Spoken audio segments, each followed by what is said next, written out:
it crumble, see the drowning, watch the fall. I feel just terrible about it. That's sarcasm. Let it burn.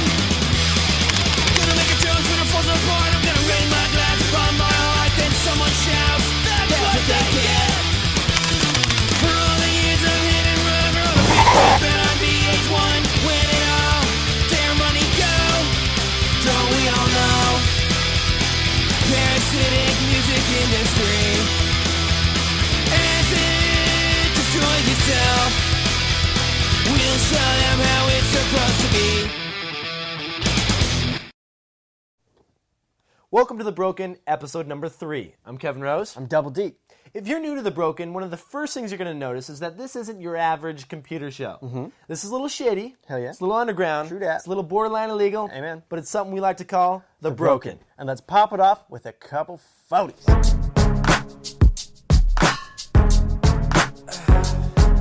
We have got a great show planned for you today. We're going to talk about extracting and cracking Windows passwords in just minutes. You can do any box that you come across. Oh, nice. And just as technical, Ramzi's back with another hacker tip. He's going to make a self-destructing laptop. Yeah, Ramzi's got a laptop that, get this, you flip a switch and it's going to burn at 3,000 degrees molten iron to destroy all your data. That is some crazy shit. Crazy shit. Also, what I have coming up, I'm going to show you how to mod the 3 next-gen consoles, the PS2, the Xbox, and the Gamecube. We're always telling you it's important. You got to back up your data, you know? You have all these games. You might as well back them up in case, disaster were to strike. Absolutely. You wouldn't want to lose any of that stuff. So we're bringing you the information. You do what you will with it. Also, I got a chance to sit down with the one and only Kevin Mitnick. He's going to explain to us what it's like for a hacker in prison. It's some pretty crazy shit. Let's start things off, though, with a little Windows password cracking. So you're running Windows XP Pro, you got yourself a personal firewall, and a pretty fairly complex password. That's a good start, but one thing you might be overlooking is what if someone were to break into your home or office and get physical access to your machine? Give them about 5 minutes, and they're going to have complete control over your computer. So a hacker has just gained access to your computer with a bootable Linux CD. They bypass your boot startup and run an application from the CD called NT Password. You see, all local Windows passwords are stored in the Windows System32 config directory in a file called the SAM. Your password is encrypted and stored as a password hash within the SAM file. NT Password works by using password hash insertion. That is, inserting a new password hash that you have created right into the SAM. The hacker now simply chooses the account to overwrite and types in the new password. So the hacker now has complete access to the system. They're back in, they've logged in, they're good to go. Only problem is they can't read any files that were encrypted using the Windows Encrypted File System, or EFS. For that, we're going to need the original user's password. So, this time around, the hacker is going to back up the SAM file and crack it. So they boot from a CD running Knoppix STD, change to the config directory, and copy the SAM and system files to a cheap USB thumb drive. Now the hacker takes the files home, fires up a copy of SAM inside, and extracts the encrypted hash to crack. Loftcrack is then launched to perform a series of dictionary and brute force attacks. Once the password has been matched, the final password is displayed.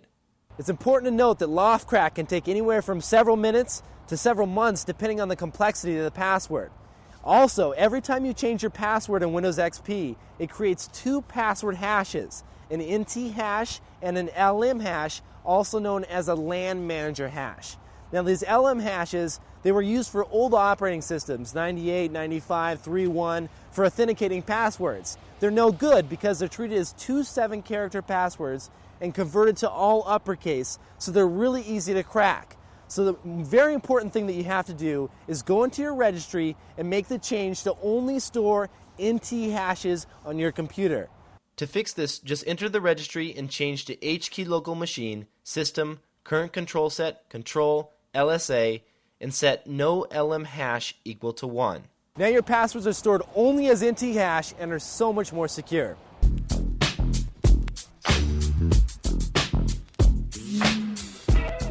Okay, tips for securing your Windows password. 1, change your BIOS password. Yeah, definitely, because if you put a BIOS password on there, the only way they're going to get in, obviously, is to open up the case and pull out the battery, but at that point, they might as well just take the hard drive. Right. Okay. And then 2, change your Windows password often because it'll change the hash. Yeah, it changes the hash, and there's no way that they can get into it because there's a new hash. They'll have cracked the password. They'll come back to the machine, but they can't get in. True that. New hash.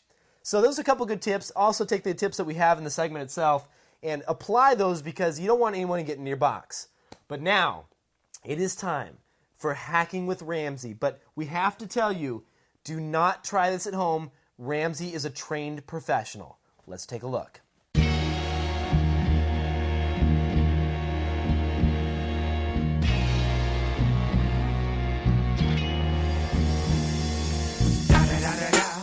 It's the one and only Digo Double G. Snoop Dogg. You know I'm mobbing with the D.R.E.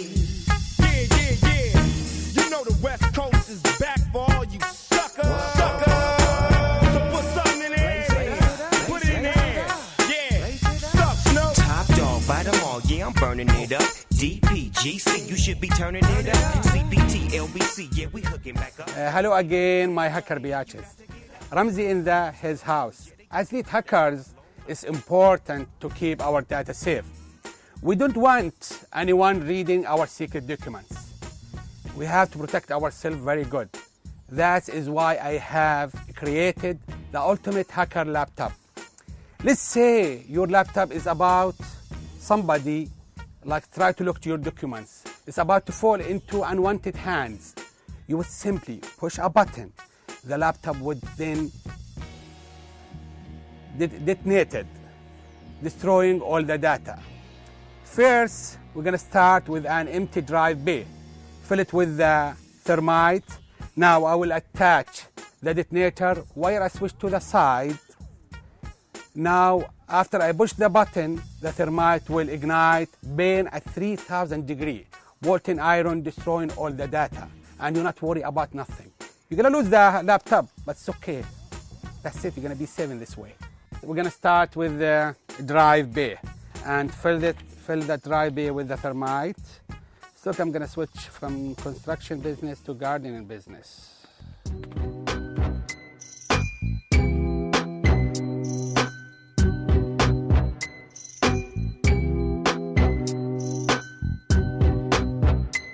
Now I think it's full.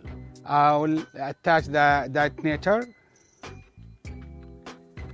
and you push the button and it's gonna burn at 3,000 degrees. In this way, your data is safe because already burned. Okay guys, now my laptop is sitting there full with the thermite and the detonator is in. I'm ready to push the button to burn all the data at 3,000 degrees. Let's go see the fireworks. Bad boy, baby. Yeah. With your mouth. Yeah. B.I.G. 2000. B.I.G. 2000 again. Speak of the strong, who got it going on? You're dead wrong. The weak of the strong, who got it going on? You're dead wrong. Relax and take notes while I take totes of the marijuana smoke. Throw you in a choke, gun smoke. Biggie Smalls for mayor, the rap slayer. Ramzi, another great hacker tip. Thank you so much. Ramzi's hacker tips are the shit. You gotta love those. You bet. Now, Dan, you've been doing a little bit of hacking yourself. I don't mean to brag, but I did mod the Xbox, the PS2, and the Gamecube. It's time to mod some consoles. But before I get any further, I want to let you know if you open any of these console boxes, you can avoid your warranty. Yeah, definitely. And we're starting off with the Xbox as our Yeah. first console that we're going to mod. Tell me, what do we start with? First thing we need to do is get that case off. But it's not so easy. You have to remove a few screws. All right. And they're non-standard screws. They're Torx screws. So what you need are 10 and 20 Torx screwdrivers. Okay, so after we remove all these screws, we can just pop the case right off. That we can. Let's go ahead and do that right now. All right. All right. And what we have here, we have a hard drive and a DVD drive. We need to remove those to get to the motherboard so that way we can put on the mod chip. Makes sense. Let's go ahead and remove that right now. Let's do it.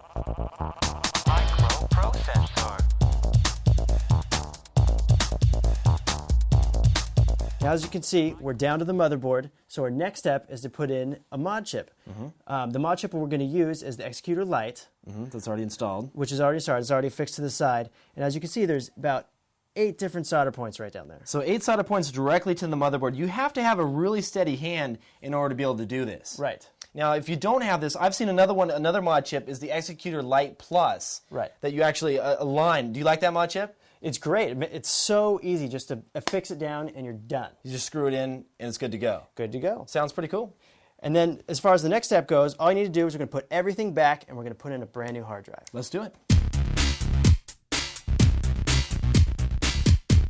Okay, we've got everything all back in order, but we put in a brand new hard drive, nice fatty 120 gigger. Nice. That's a big step up from the one Microsoft puts in there, which is like a 4 or 8 gig or something around there. Absolutely. So the next step, what we need to do is we need to replace the dashboard called Evolution X. Okay, so we're putting Evolution X on here. It's going to allow us to run a lot of cool third-party applications such as Xcommander. Xcommander is great for backing up your games. Yeah, you put the game in and you just choose copy, and it copies all the game data to the hard drive, and you can launch it right from the Evolution X start menu. And also, you can fit like 40, 50 games on there. So 40, 50 games on 120 gigabyte. Now, these are your games. Now, these are games that you own. Yes, exactly. Make sure that you own these games before you go backing them up. Don't sure. go down to your local, I'm not even going to say the names of some of these stores. They'll probably see Whatever. those. But also, other cool applications are the Xbox Media Center. Right.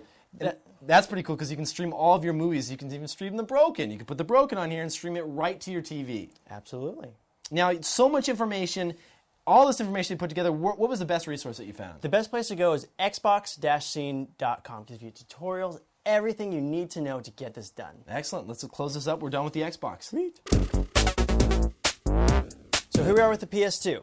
What we're going to do is put in the mod chip, strip it down to the motherboard like we did with the Xbox, and we're going to put in the mod chip, but pay attention. It's really tricky to put this stuff back together.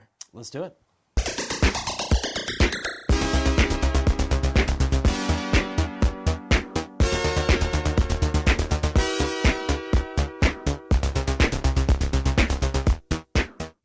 So here we have the motherboard out.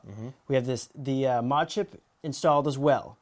But if you notice, there's about 20-some leads to solder on. Yeah, these aren't easy leads either. These are tiny little solder points to the motherboard there. Right, so we can't stress enough. If you don't have a steady hand, don't do it. You have a dead PS2. Which mod chip did you use here? This is the DSM-3, which is probably one of the more popular ones out there. Now, what kind of functionality can we expect once the mod chip is successfully installed? Right. Well, it's not exactly like the Xbox, so it's not going to have the same functionality, but it's going to allow you to play all your back to PS2 games, European versions, and also Japanese versions as well. Now, we've also seen some other little tiny third-party applications, such as little media centers and things like that, Right. that you can add on, but not near the functionality of the Xbox. Absolutely. So just make sure you have a steady hand, and it'll be good.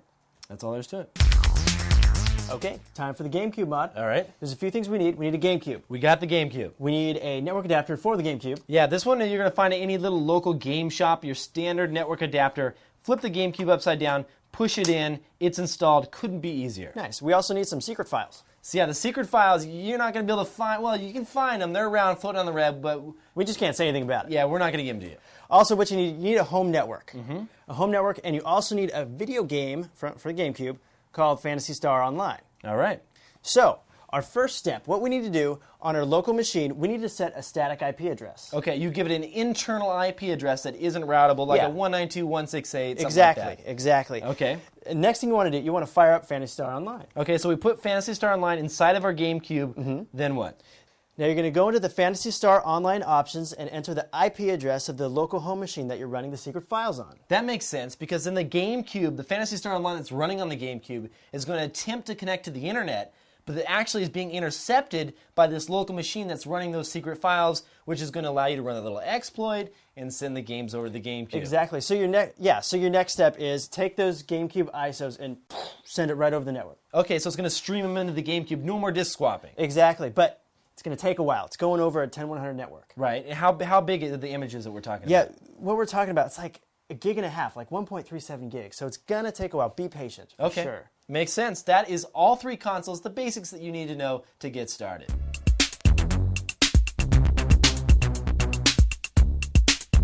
Now, what's it like for a hacker in prison? The Broken talks to Kevin Mitnick. Check it out. So, Kevin Mitnick, thanks Hey, for doing this. Great to be Appreciate here, it. Kevin. It's a great name, Kevin. Yes. One thing we have very much in Yes. common, that and our love for all things hacking and computer security. That's right. That's right. You are definitely the most renowned hacker of our time. There's no doubt about it. And a lot of people wonder, where did you learn all this? How did you learn to become a master social engineer? Is this something that you practiced growing up, or? Well, before I became involved with computers, I was involved in a hobby called phone phreaking, which is basically like hacking the telephone system and doing really cool tricks with the phone network. And I was first introduced to social engineering by another phone phreaker, who basically told me that he can call certain departments within the phone company, and by understanding their terminology, their lingo, the way they do business, that you could obtain information by pretending to be one of them. So that's where I first got started, and I was kind of self-taught. Once I learned the basic of the fundamentals of how it worked, then I just developed that skill, if you want to call it a skill. How did you turn that into computers? When did you start getting involved with PCs? When I was about 17, well, that was before 81, it was a couple of years earlier, back in 1979, is another student at high school who incidentally was an amateur radio operator, because I had a hobby of telephones and amateur radio, which is kind of like advanced CB. And I met this other student who said, I'd probably really like computers. And at first I wasn't really interested. And then he introduced me to the computer instructor who asked, well, have you had trigonometry and blah, blah, blah? I said, no, I haven't taken those courses yet. He says, well, you can't get into computer class anyway. So then my friend will show him some of the stuff you can do with the phone, Kevin. So I showed the teacher some of these cool tricks, right? Even accessing computers through DTMF, and he waived the prerequisites to let me into class. When you did some of your hacking and social engineering, did you ever enlist the help of friends? Did you have like a community that you were part of? Very small, one or two other people. And usually when I was doing a lot of the hacking, I'd have like one other friend, and we'd be working together as a team. So right. How, going back to when you started to commit these crimes and you were on the run, how long were you out and about for on the FBI? You were on the FBI's most wanted list, were you not? No, that's a rumor. Oh, that is a rumor. Okay. No, I think I'm the only guy where they had a wanted poster. U.S. Marshals. Okay. US had a Marshals wanted poster. I was never on the 10 most wanted list. That's Okay. a rumor started by John Markoff. Okay. I was a fugitive for about 2.5 to 3 years.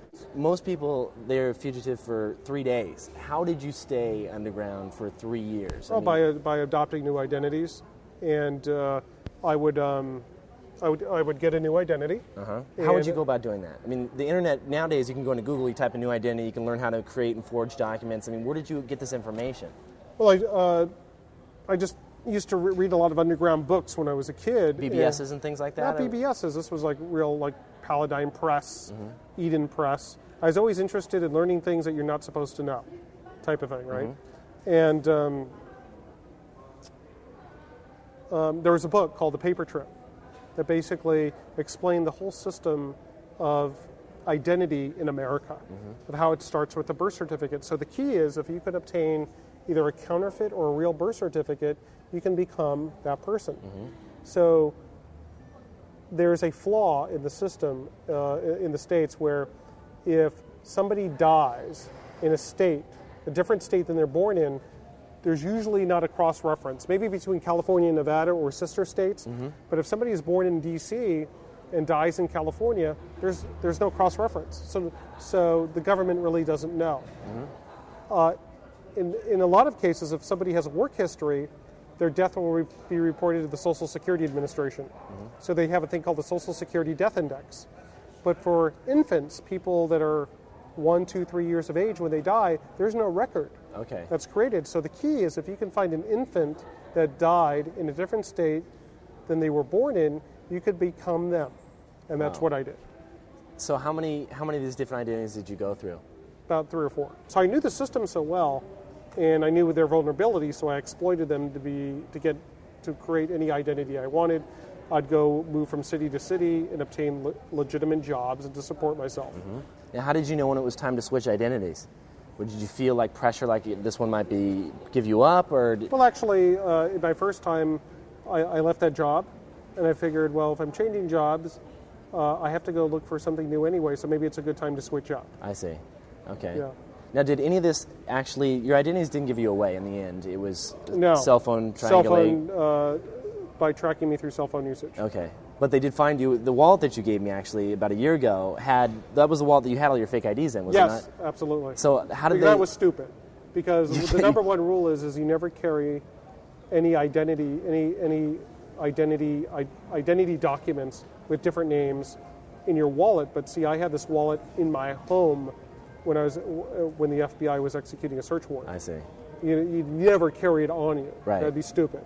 Right. When you spent the time in prison, you said you were in 8 months solitary confinement. Yes. What was that like? Tell me the whole rundown. You're locked in a Okay, in your room. mind's eye, okay, you're in a room the size of a bathroom, say 5 by 9. Mm-hmm. Okay, it's maybe a 60 or 70 watt bulb. Okay, there's a bunk, a toilet, and a metal sink. It kind of reminds me. We travel a lot between Las Vegas and San Francisco, and we sometimes stop at I-5, and there's a particular gas station right past Livermore that has the same toilet and the same sink. Oh, that must be terrible. Yeah, as that was, in federal detention, right? Right. And I'm going, oh my God, where they buy this at a prison? So I always want to get out of there quickly, Yeah. right? So in any event, you pretty much are locked up. It's locked down 23 out of 24 hours a day. Okay. It's, high security. It's where they put you if you're La M, like the Mexican mafia, or you're, a law enforcement agent, or you're a high security threat. Now, is there bars, or is it just solid, completely enclosed? Just completely enclosed. Okay, Yeah, do there's you have a bars. window at all? We have a trap door. Yeah, the window is like yay big, and I mean, if you put your face up to it, it would be about this big, right? And then they have just a solid metal door and a trap door about this way for food. So when do you get fed? 3 times a day, or is it? Yeah, like they wake you up in the morning, and you eat, and then it's room service. Okay. I It's wasn't. room service. Now, I mean, You don't have to tip. You It's cool. You hear a lot of things though about how they mistreat prisoners and things like that. I was Right. wondering if that ever happened. I mean, was there times where you didn't get food? Was there times when they didn't let you out and kept you in for several days? Yeah. The Bureau of Prisons. I mean, it's just a matter of what guards are working at what particular time. They're supposed to let you out for an hour a day. Sometimes they'd let you out maybe for 5 days for the hour a day. Right. During that 8 months. So there could be a security issue going on or something going on in the institution, right? So basically, you're in their control, 24/7, and there's nothing you can do. But what my argument is, it was the reason that they placed me under this high security condition was all bullshit. I mean, to allege that I can call up some telephone number at NORAD Do nuclear and launch. whistle some codes to start a nuclear holocaust is like absurd. It's just Yet like propaganda that was, to keep you locked up, yeah, basically. it was. I more than what conditions I was under, which sucked. Okay, imagine yourself in the bathroom, 70 to 90 watt bulb, 5 by 9, and you leave it for an hour a day. You probably couldn't lock yourself in there for 2 hours without going a little bit crazy, right? So, but the justification that the federal government was able to use was ludicrous. It was something out of a comic strip. See, that's what still boggles my mind today, right? How did they do that? How did they get away with it? How did you keep your sanity the entire time? Well, I spent my time working with my lawyer and reading up on case law, rules of criminal procedure. So I was doing a hell of a lot of reading. I had an AM/FM Walkman because on commissary, they call it commissary there, where you can buy food and stuff. They let you buy AM/FM Walkman. So I used to listen to radio all the time. Did you get out in the general public ever? I mean, you were only in there for 8 months, so you were mixed in with the general public of the other Well, they call it criminals. general population. General population Yeah. for the rest of the time. Well, yeah, in that case, I ended up pleading out, and I was put into a prison camp for 4 months. Okay. What's it like going to prison as a hacker? I mean, there's murders, there's all different types of people that are true criminals here, not just, Right. I mean, as a hacker coming in there, you probably don't match with a lot of these types of people. Not really. A lot of people want to pick your brain because they want to be able to use technology to commit crimes when they get out. Did you make friends while you were in there? Talk to anybody? Yeah. There was a few people that I don't have any really contact with them today, but there was people that you're tight with that are friends. Right. You play cards, you hang out, you just talk. Did you ever get picked on at all being in prison or anything like No, that? I got into a few fights. Federal is a lot different than state. I mean, it's between night and day. Usually in federal, you're pretty safe because there's always correctional officers around. But I did get in a few fights. It was over somebody that took some of my property, and in that environment, unless you go and reclaim it, even if you're going to get your ass kicked, you got to do it. Right. Otherwise, you'll be a mark to be taken advantage of. And so it happened on a few occasions. What happens at that point if you weren't to go get your ass kicked and you become a mark? I mean, what are people going to do to you? Just take your stuff all the time because you're not going to do anything. They just know they can punk you around, basically. Right, exactly. So if someone goes and takes your stuff and you go claim it and you go and take the first punch, they're going to know, well, there's going to be a problem if I do this with this guy. Right. Even if you lose, it still creates a problem. Yeah. Right. That's pretty crazy. Yeah, it's a jungle. Whenever I think of the correctional system, I think of was it AC/DC, Welcome to the Jungle? No, that was... no, Guns N' Roses. Guns N' Roses, yeah. Guns N' Roses, yeah. Just craziness. Well, not as much as in state or county jail. In county jail, it would be, if you went into county jail, the first thing they'd do is look at those tennis shoes. And then some guy of a different race, probably 10 times bigger than you, all muscle, just say, I want those shoes. I just get the shit beat out of me pretty much is what you're saying. Right, but if you give them the shoes without fighting for it... It's worse than... It's worse. Really? It's worse, yeah. Yeah. So you would think you hand up the property, everything's going to be okay, but that's not the case. That's not the case, because what happens is now you are a mark for everybody to take anything you get. Wow.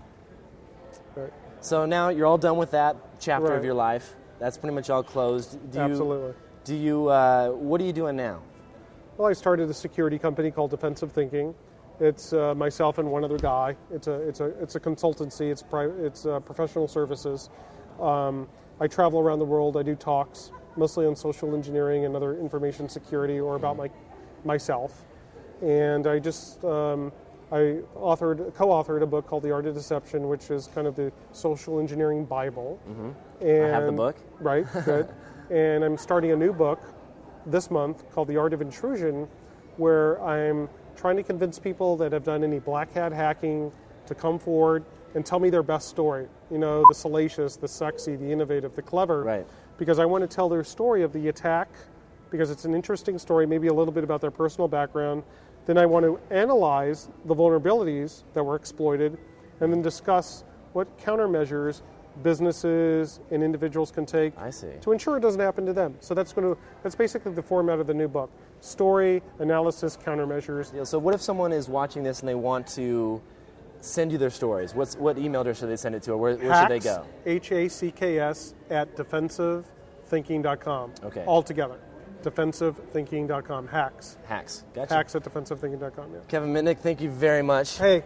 Great to be here, Kevin. Thank Excellent. you. Hope it was a good interview. Very good. We'll see you again soon. Okay, thank you. Right. That's it for The Broken episode number 3, but listen, if you want to get notified of new Broken releases, when we put out new stuff, sign up for our newsletter at thebroken.org. But most importantly, tell all your friends, put it on Kazaa. I don't give a f*** what you do. Pirate it. Just get our name out there. Until next time, I'm Kevin Rose. Double D. Later. Cheers.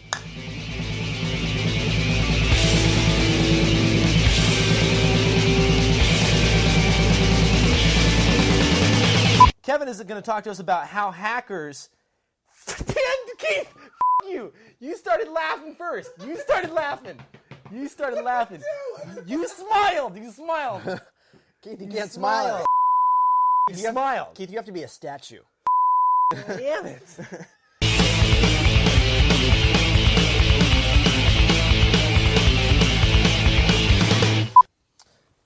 There we go. You're welcome. You're welcome. Come on. You're welcome? Don't burp. You haven't even drank yet. You're welcome. Lost in a sea of combat boots. Flesh of bastard that wasted youth. Okay, we need to touch it out. Somebody getting wiped. Dan, rush it. Dan, rush it. Don't worry, nothing gonna happen. Don't Dan, worry. Dan, take it. Water. Don't worry. Water now. Don't worry, guys. Before they call 911. Water. Dan, look at this. Yeah, it's there in the side. Boom! Fucking asshole. It's still burning. Dang. Smell like shit. Somebody call my... Shut up, Ramzi. We need programming because of space. We need the sea become a show. The kids who used to live for fear and speed. I want them from the coast. Ramzi, another great hacker tip. Thank you very much. Who's Ramzi? Who's Ramzi? Who the how did he get on our show? Who the That's another one that needs to go in the outtakes. Who the is Ramzi? And how the hell did he get on our show? Ow, I hurt my hand. Oh, I hit the button. Dude, this is all... God damn it. Ow.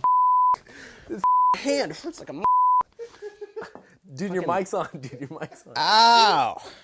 Damn, I hit it like right on the button. God damn it. Keith, shut that shit off.